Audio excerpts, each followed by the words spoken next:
ജോർജിയയിൽ deport ചെയ്യുന്നത് എന്തൊക്കെ കാരണം കൊണ്ടാണ്, അതിൻ്റെയൊക്കെ ഒരു ഫുൾ റിയാലിറ്റി സ്റ്റുഡൻസ് ആയാലും അല്ലാത്തായാലും അതിനെപ്പറ്റിയാണ് ഞാൻ ഈ വീഡിയോയിൽ പറയാൻ പോകുന്നത്.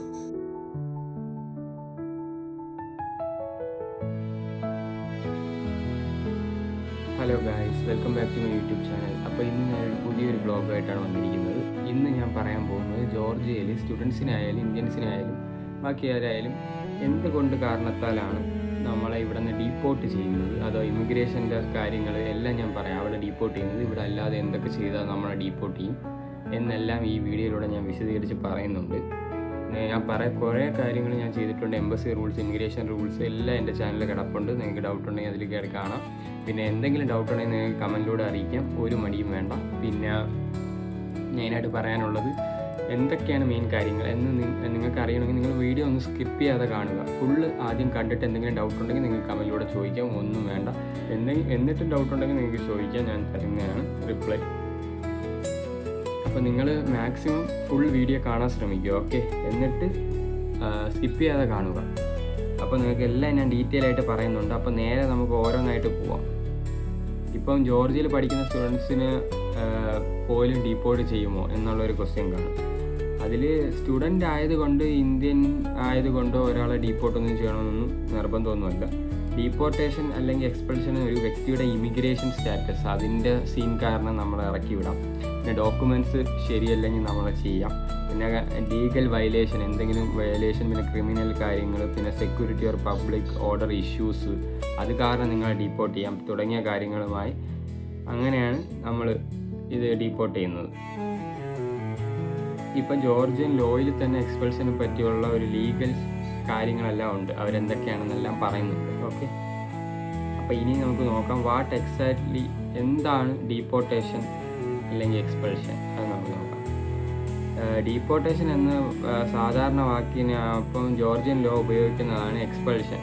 നമ്മൾ ഡീപ്പോർട്ടേഷൻ എന്നൊക്കെ പറയും, പക്ഷേ എക്സ്പൾഷനാണ് ഇതാണ് മെയിൻ കാര്യം. അത് ബേസിക്കലി ഒരു ഫോറിൻ നാഷണൽസിന് ജോർജിയയിൽ തുടരാനുള്ള ലീഗൽ ബേസിസ് ഇല്ലാതാക്കുക, അതാണ് അതിൻ്റെ ഇത്. എക്സ്പൾഷൻ ചെയ്ത് കളയുക. നിയമത്തിൽ പറയുന്ന മറ്റു ഗ്രൗണ്ട്സ് ഉണ്ടാകുകയോ ചെയ്താൽ രാജ്യം വിടേണ്ടി വരും. അതിനെപ്പറ്റിയാണ് ഈ എക്സ്പൾഷനും കാര്യങ്ങൾ. പിന്നെ ഇവിടെ നമുക്ക് കയറാൻ പറ്റില്ല, ജോർജിയ എന്നുള്ള കമ്പനി അവരതിനെ മാറ്റണം, അതിനെപ്പറ്റി സംസാരിക്കണം. ഒരു പ്രാവശ്യം കിട്ടിക്കഴിഞ്ഞാൽ നമുക്ക് ഈ കൺട്രിയിലോട്ട് തിരിച്ച് കയറാൻ നല്ല പാടാണ്. അപ്പോൾ അത് നിങ്ങളൊന്ന് മനസ്സിലാക്കിയിരിക്കും. പിന്നെ എന്തൊക്കെയാണ് പ്രധാന കാരണങ്ങൾ, അത് നിങ്ങൾക്ക് ഡൗട്ടാണ്. ഇല്ലീഗൽ സ്റ്റേ എന്തൊക്കെയാണ് നമുക്ക് നോക്കാം. ആദ്യം ഇല്ലീഗൽ സ്റ്റേനെ പറ്റി പറയാം. ഇപ്പം സ്റ്റുഡൻസ് ഏറ്റവും കൂടുതൽ ശ്രദ്ധിക്കേണ്ട കാര്യം എന്ന് പറയുന്നത് വിസ ഓർ സ്റ്റാറ്റസ് എക്സ്പയറി ആയി എന്ന സീനാണ്. റെസിഡൻസ് പെർമിറ്റ് ഇല്ലാതെ ഇവിടെ നിൽക്കുന്നത്, അതെല്ലാം നല്ല റിസ്ക്കാണ്. റെസിഡൻസ് സ്റ്റാറ്റസ് നല്ല രീതിയിൽ നഷ്ടപ്പെട്ടു എന്ന് പറഞ്ഞാൽ നമ്മൾ എക്സ്പയർ ആയി എന്നിട്ട് ഇവിടെ നിൽക്കുന്ന, അല്ലെങ്കിൽ നഷ്ടപ്പെട്ട് അവർ കട്ടാക്കി എന്നിട്ട് നമ്മളിവിടെ നിൽക്കുന്നു. പിന്നെ സ്റ്റേ എക്സ്റ്റെൻഡ് ചെയ്യാനുള്ള ലീഗൽ ബേസിസ് ഇല്ല എന്ന് പറഞ്ഞാൽ നമുക്കൊന്നുമില്ല, വഴിയില്ല. നമ്മളിവിടെ അതിലാണോ പഠിക്കാനാണോ കാര്യങ്ങളോ അങ്ങനെയൊന്നുമില്ല. എന്നിട്ടും ജോർജിയയിൽ തുടരുകയാണെങ്കിൽ അത് പ്രശ്നമാകും, അതാണ് റീസൺ. പിന്നെ നിയമപ്രകാരം ഫർദർ സ്റ്റേയിന് ലീഗൽ ഗ്രൗണ്ട്സ് ഇല്ലാത്തത് എക്സ്പൾഷൻ്റെ ഒരു പ്രധാന ഗ്രൗണ്ടാണ്, അത് നിങ്ങൾ മനസ്സിലാക്കി വയ്ക്കുക. പിന്നെ മെയിനായിട്ട് പറയാനുള്ള TRC സ്റ്റാറ്റസ് മാത്രം നിങ്ങൾ നോക്കല്ല്. നിങ്ങളുടെ റെസിഡൻസ് സ്റ്റാറ്റസ് വാലിഡ് ആണോ അല്ലയോ എന്ന് നിങ്ങളൊന്ന് അറിഞ്ഞു വെച്ചിരിക്കുക, ഓക്കെ? എന്ന് വെച്ചാൽ ഞാൻ പറഞ്ഞിട്ടുണ്ടല്ലോ, SDA സൈറ്റ് വഴി കയറി നിങ്ങൾ അടിച്ചു നോക്കുക, അതിൻ്റെ അകത്ത് ഇപ്പോഴും ഓക്കെ ആണോ അല്ലെങ്കിൽ നോക്കിയിട്ട് മാത്രം എല്ലാം ചെയ്യുക, ഓക്കെ? പിന്നെ അടുത്തത് ഇല്ലീഗൽ എൻട്രി. വെളിയിൽ നിന്ന് ജോർജിയയിൽ ഒരാൾ ഇല്ലീഗലി എൻറ്റേർഡ് ചെയ്തിട്ടുണ്ടെങ്കിൽ അത് എക്സ്പൾഷന് ലീഗൽ ഗ്രൗണ്ട് ആകാം. അതുകൊണ്ട് വിസ കിട്ടി ജോർജിയയിലെത്തി ഇനി എന്ത് ചെയ്യാം എന്ന രീതിയിൽ ചിന്തിക്കരുത്, മനസ്സിലായോ? Entry condition plus stay condition രണ്ടും ഇമ്പോർട്ടൻ്റ് ആണ്. എന്തിനാണ് നിങ്ങളിവിടെ വന്നത്, സ്റ്റുഡൻ്റ് ആണോ അല്ലയോ, പിന്നെ അല്ലാതെ വേറെ എന്തെങ്കിലും വർക്ക് പർപ്പസ് ആണോ അല്ലയോ എന്നെല്ലാം നിങ്ങൾ നോക്കിയിട്ട് വേണം അവർ നമ്മളകത്തോട്ട് കയറ്റും. ഇല്ലാതെ എന്തെങ്കിലും ചെയ്ത് കഴിഞ്ഞാൽ അത് പിന്നെ അതൊരു ഭയങ്കര ഒരു പ്രശ്നത്തിലോട്ട് എത്താൻ ചാൻസ് ഉണ്ട്, അത് നിങ്ങൾ വർക്ക് വയ്ക്കുക. പിന്നെ ഫേക്ക് ഡോക്യുമെൻറ്റ്സ് വളരെ സീരിയസ് ആയിട്ടുള്ള ഒരു ഇഷ്യൂ ആണ്. Fake university certificate, fake bank statement, fake employment documents, പിന്നെ വിസ റെസിഡൻസ്, അതെല്ലാം ഒരുമാതിരി പറ്റിപ്പ്, അങ്ങനെ ഫാൾസ് ഇൻഫർമേഷൻ ഉപയോഗിച്ച് നമ്മൾ ഇമിഗ്രേഷൻ സ്റ്റാറ്റസ് കംപ്ലീറ്റ് ചെയ്ത് വരുന്നത്, അതെല്ലാം നല്ല നിയമപ്രകാരം നല്ല ഇൻവാലിഡ് ഡോക്യുമെൻ്റ് ഉപയോഗിച്ച് എൻട്രി അല്ലെങ്കിൽ സ്റ്റേയിൻ്റെ ലീഗൽ ബേസിസ് നേടിയതും അതെല്ലാം നമ്മൾ ഡീപ്പോർട്ട് ചെയ്യാനുള്ള ഒരു ഭാഗമാണ് ഇവിടുത്തെ. പിന്നെ ഞാൻ പറഞ്ഞ പോലെ ക്രിമിനൽ ആക്ടിവിറ്റി ഉണ്ട്.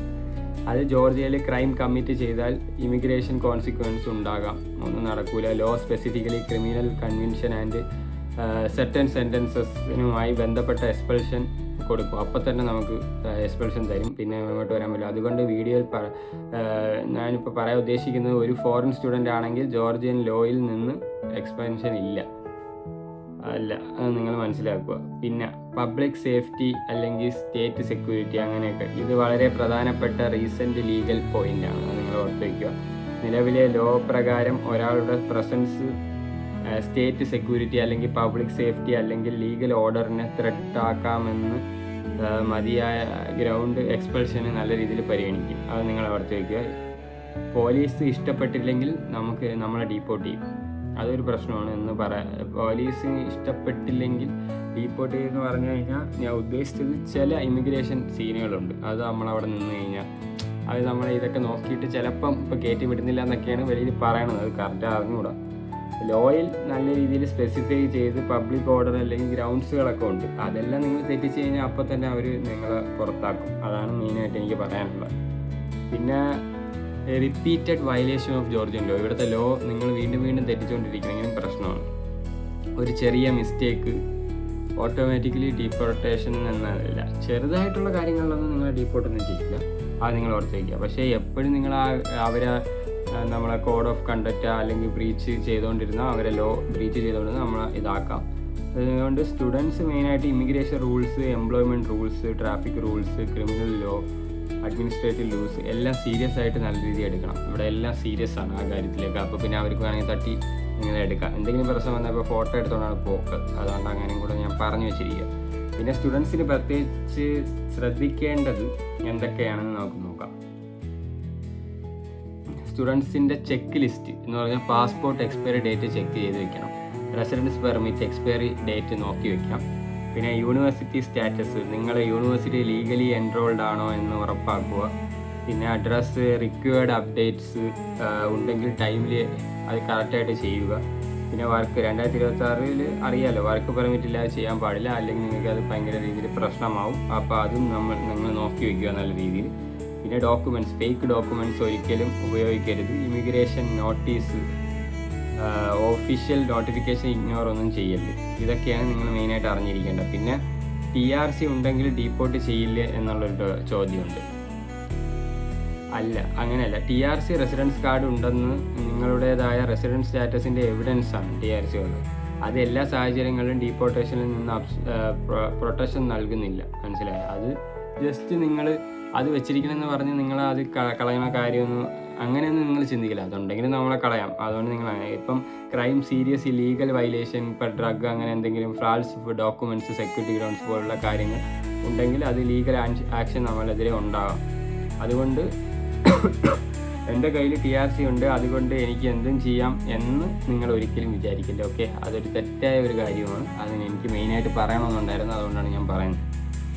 പിന്നെ ഇമിഗ്രേഷൻ ഡിപ്പാർട്ട്മെൻറ്റ് എന്താണ് ചെയ്യുന്നത് അതും കൂടെ നോക്കാം. ജോർജിയയുടെ മിനിസ്ട്രി ഓഫ് ഇൻറ്റേർണൽ അഫയേഴ്സിൻ്റെ മൈഗ്രേഷൻ ഡിപ്പാർട്ട്മെൻറ്റിൻ്റെ ഒഫീഷ്യൽ റെസ്പോൺസിബിലിറ്റി എന്ന് പറഞ്ഞാൽ ലീഗൽ ഗ്രൗണ്ട്സ് ഇല്ലാതെ ജോർജിയയിൽ കഴിയുന്ന ഫോറിനേഴ്സിനെ കണ്ടെത്തുക, തിരിച്ചറിയുക, എന്നിട്ട് നിയമപരമായ ഗ്രൗണ്ട്സ് ഇല്ലാത്തവരെ റിമൂവൽ ചെയ്യുക. ഇതാണ് അവരെ പണി. അതിനാൽ ഇമിഗ്രേഷൻ എൻഫോഴ്സ്മെൻറ്റ് ഉണ്ടാകുന്നത് പുതിയ കാര്യമൊന്നുമല്ല. എന്നാൽ റൂൾസ് അല്ലെങ്കിൽ ഇതൊക്കെ കാര്യങ്ങളെല്ലാം നമുക്ക് ഇപ്പോൾ എപ്പോഴും വേണമെങ്കിലും മാറിക്കൊണ്ടിരിക്കുക. അതാണ് നിങ്ങൾ ശ്രദ്ധിക്കേണ്ടത്. പിന്നെ ഇപ്പോൾ ഡീപ്പോർട്ടേഷൻ എത്ര കൂടുതലാണോ എന്നുള്ള ചോദ്യത്തിൽ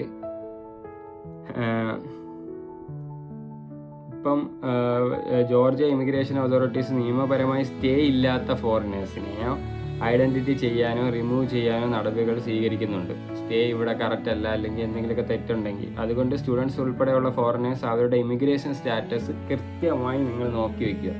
ഇല്ലെങ്കിൽ അത് നല്ല രീതിയിൽ പണി വരാൻ ചാൻസ് ഉണ്ട്.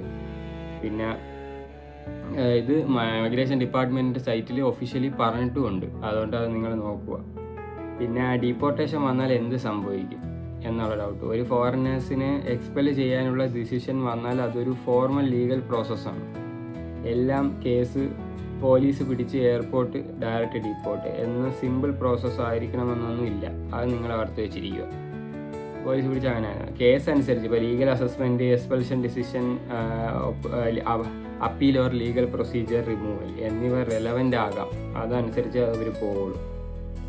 പിന്നെ ഇപ്പം നമുക്ക് അപ്പീൽ ചെയ്യാൻ പറ്റുമോ? ഇപ്പോൾ കാരണം നമ്മൾ തെറ്റായി ചെയ്തിട്ടില്ലെങ്കിലും അങ്ങനെയൊക്കെ ചെയ്ത് കഴിഞ്ഞാൽ ഒരു എക്സ്പൾഷൻ ഡിസിഷൻ വന്നാൽ അപ്പീൽ അല്ലെങ്കിൽ ലീഗൽ റെമഡി സംബന്ധിച്ച് റൈറ്റ്സ് ഉണ്ടാകാം. കേസ് സ്പെസിഫിക് ആയിരിക്കണം, കറക്റ്റ് ആയിരിക്കണം. അതിനാൽ ആരെങ്കിലും ഇമിഗ്രേഷൻ അതോറിറ്റിയിൽ നിന്ന് ഫോർമൽ നോട്ടീസ് കിട്ടിയാൽ നമുക്ക് യൂട്യൂബ് കമൻറ്റ് നോക്കി തീരുമാനം എടുക്കരുത്. ഒരിക്കലും അങ്ങനെയൊന്നും നിങ്ങൾ എടുക്കരുത്. അതാണ് എനിക്ക് പറയുക. ഒഫീഷ്യൽ അതോറിറ്റി അല്ലെങ്കിൽ ക്വാളിഫൈഡ് ജോർജിയൻ ഇമിഗ്രേഷൻ ലോയറിൻ്റെ അഡ്വൈസ് എടുക്കുക.